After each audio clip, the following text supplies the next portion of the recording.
The phrase famous civil servant should actually be a contradiction in terms. The Whitehall machine is supposed to whir away silently in the political background. But this week you couldn't really escape hearing or reading the name Sue Gray. She's holding an investigation into the parties held in Downing Street and elsewhere in Whitehall during the pandemic.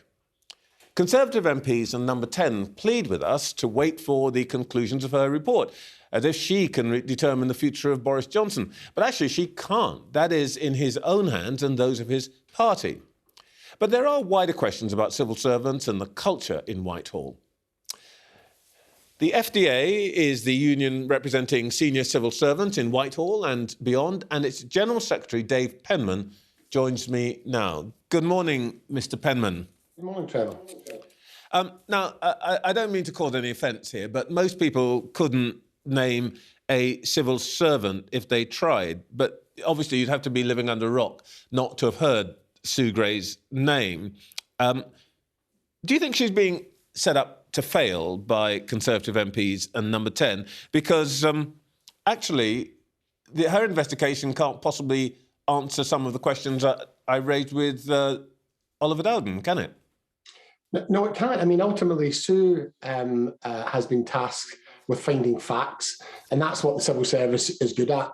The civil service, in its day job, advises ministers, collects evidence, as its duty under the Civil Service Code says it should. It should give evidence-based advice. And so even in these tricky political issues, what Sue will do is amass the evidence and present that evidence to the Prime Minister. Ultimately, this is an internal investigation, and the Prime Minister will have choices around what he does with that report, the degree to which he publishes it, what information he puts in the public domain, the decisions that will be taken for civil servants, because civil servants may face disciplinary action around this. But we then find ourselves with this kind of perverse position where if actually it demonstrates there's a question about whether the Prime Minister breached the ministerial code, only the Prime Minister himself can refer himself for an investigation. So it's not going to deliver what some people are put on it. But what it should do is deliver the facts. But do you think, well, what do you think then happens? I mean, she just says this is what takes place. I mean, is the Prime Minister then going to be judge and jury on himself? I mean, how does this work? Well, unfortunately, that's the case. I mean, ultimately, as I said, there's a lot of public scrutiny here and parliamentary scrutiny. So I think, if you look at kind of previous investigations, the investigation that was done into the Home Secretary, the Prime Minister sat on for 6 months because he didn't like the result. It was politically inconvenient to him, and when it was forced out of him, he just ignored it.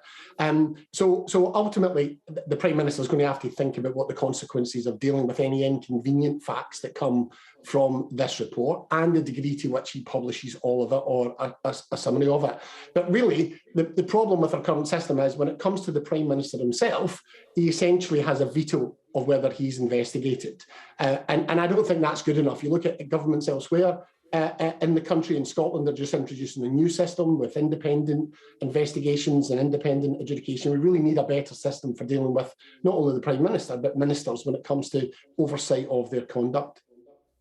I mean, I'm not sure whether you actually represent Sue Gray, whether she's a member of the FDA or not, but would you actually have said when this started that actually she probably shouldn't do this job and that it should have gone, as you say, to somebody completely independent of government, even independent of the advisor on ministers' interests, Lord Geit? Well, ultimately, when this investigation was originally launched, it wasn't just about the Prime Minister. It was a broader issue about Number 10 and the revelations that were in the public domain at that time. I mean, more revelations have come out since then. But ultimately, this is the job of a civil servant. A civil servant doesn't get to choose. And Sue Gray is a formidable character.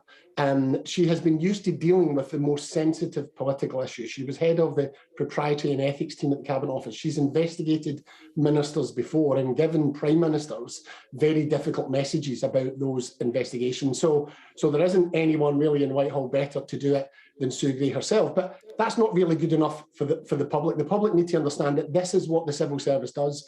The civil service it's not independent, but it's permanent and it's impartial. And it has demonstrated time and time again that it can present a Prime Minister reluctant to receive those facts with the unvarnished truth. The difficulty here is what happens then. So ultimately, the civil servants will do what they've been asked to do, and they'll do it to the best of their ability. They'll do it under the Civil Service Code, where they'll be dealing with facts and evidence and tell the truth. And then we're left with how the Prime Minister will determine on those facts. It's very difficult to tell exactly what's going to happen here, but of course there's endless gossip in Whitehall, and some of it is in newspapers today. We read that the Number 10 strategy appears to be to save Boris Johnson at all costs. Apparently it's called Operation Save Big Dog. That probably means that if that's what they want to do, some smaller dogs are going to get thrown to the wolves, if I can mangle the metaphor. Do you think that's fair? And what can you do about it? Because those smaller dogs are going to be your people, aren't they? Yeah, well, I mean, ultimately, everyone has to be accountable for their conduct, from the most junior civil servant to the Prime Minister.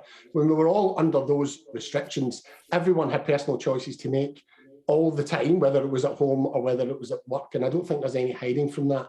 But ultimately, you have to ask yourself some questions about how a culture was created in Number 10, where this was deemed acceptable. And those in leadership positions bear the most responsibility for this. I mean, there's talk in the papers of a civil service culture. That's not a civil service culture I recognise after being around Whitehall for 20 years. It might be a Number 10 culture, but it's not a civil service culture. And certainly from reading what others have said, it doesn't even seem like a Number 10 culture from previous Prime Ministers. So I think ultimately, when you're looking at responsibility, those who lead a culture in an organisation, quite a small organisation in Number 10, there's only about 400 staff, who create an environment where these sorts of decisions can be taken, never mind potentially participating in them, then I think that's where there's a greater responsibility.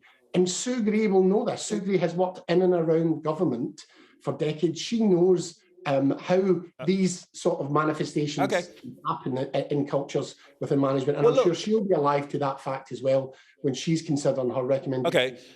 Let me just pick you up on this point about the culture, because it's not just Number 10. We saw it in Department for Education. We don't yet know where else this kind of thing has happened.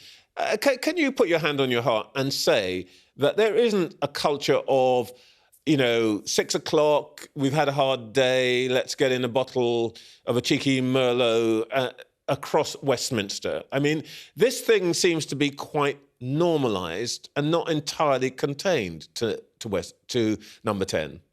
Well, I would challenge that, Trevor, because what we've got is one incident in another government department where there was a leaving doing a mistake made, and they held up their hands quite quickly on that.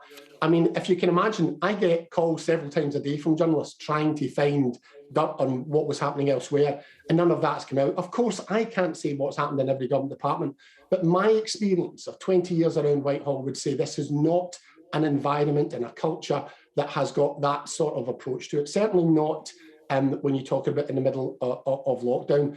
This Number 10 was not the only bit of the civil service where people were in at their desks working 24 hours a day during the pandemic. About a quarter of the civil service has always been in departments like DWP. It's been 50% throughout. So ultimately, everyone has faced choices across government, and there are no real stories coming out about elsewhere. So I think, as far as I can be sure, this is not a civil service culture. This really is about Number 10. All right. Dave Penman, thank you very much indeed.